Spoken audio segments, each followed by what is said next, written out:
জায়গায় আমি দখলে আসি। দখলে থাকার পরে মানে আমার যেটা আছে পাশের জায়গায় মানে পুষ্কুনির ঘাটে যাইতে হলে ওনার জায়গা দিয়ে যাইতে হয়। যাওয়ার পরে মানে আমি 3 ভাগের জায়গা কিনছি, এখন ওনারা জোর করে মানে এটা আত্মসাৎ করতেছে, আমার এখান থেকে সরিয়ে দিতে চায়।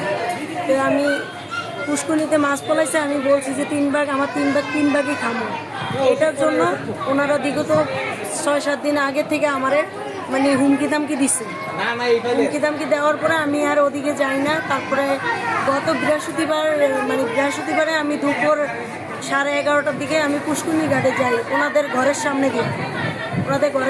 আমি পুষ্কুনি ঘাটে যাই। যাওয়ার পরে আমাকে বিভিন্ন ধরনের আজে বাজে কথা বলা হয়। বলার পরে তারপরে আমাকে হুমকি দামকি দিয়ে এক কথায় তর্ক বিতর্ক লাগে আমার গায়ে হাত তোলে। প্রথমত আমার গায়ে হাত দিছে মানে 2 নম্বর আসামি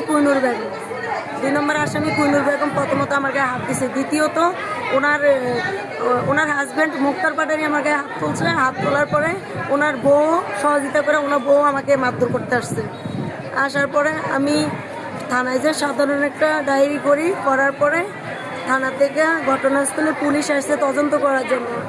আসার পরে পুলিশ যখন তদন্ত করতে আসে তখন ওরা পুলিশের সামনে আমাকে অনেক ধরনের হুমকি দামকি দিচ্ছে, হস্তনস্ত করছে। করার পরে পুলিশ ঘটনাস্থলে চলে গেছে, বলছে ওনারা থানায় বসে মিট করবে। মিট করার পরে মানে আসামি মুক্তার পাটারির লোক মানে দুই মেয়ে, বড় মেয়ে জান্নাত এমনকি ছোট মেয়ে রোকসানা, ওই 2 বাড়ির শ্বশুর বাড়ির ফ্যামিলির সব লোক নিয়ে আসছে আমাকে মারধর করার জন্য পুলিশ যাওয়ার পরে এবং আগে।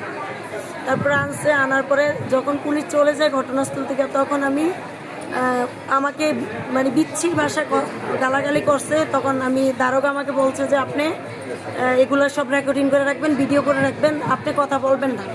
তাই আমি ওনার কথা মতন আমি কোনো কথা বলি না, আমি এগুলো ভিডিও করে রাখছি, রেকর্ডিং করে রাখছি। মুক্তার পাটারির মেয়ে, ছোট মেয়ে আমার চুলের মুঠি ধৈরা রোকসানা, মুক্তার বাড়ির মেয়ে, ছোট মেয়ে রোকসানা রাসেলের স্ত্রী, মানে ওই মেয়ে আমার চুলের মুঠি ধৈরা আমার মোবাইলটা টান দিয়ে নিয়ে পালায় দিয়া ওনার ছেলের কাছে দিছে। তারপর আমি যাই হোক ওখান থেকে ফোনটা আবার আনছি। আনার পরে দ্বিতীয়বার আবার ওই মেয়ে এমনকি ওই মেয়ের শাশুড়ি, ওনার নাম জানি কি মেয়ের শাশুড়ি রাবিয়া বেগম এবং ওনার ননদ, মানে দ্বিতীয় দফা আপনাকে মারধর করে। দ্বিতীয় দফা এই তো শনিবার শুক্রবারে পুলিশ যাওয়ার পরে আপনাকে বৃহস্পতিবারে পরে দ্বিতীয়বার আবার শুক্রবারে আমারে মারধর করে। এমনকি আমি ভিডিও করে ধরছে, আমার হাতে থেকে আবার ফোন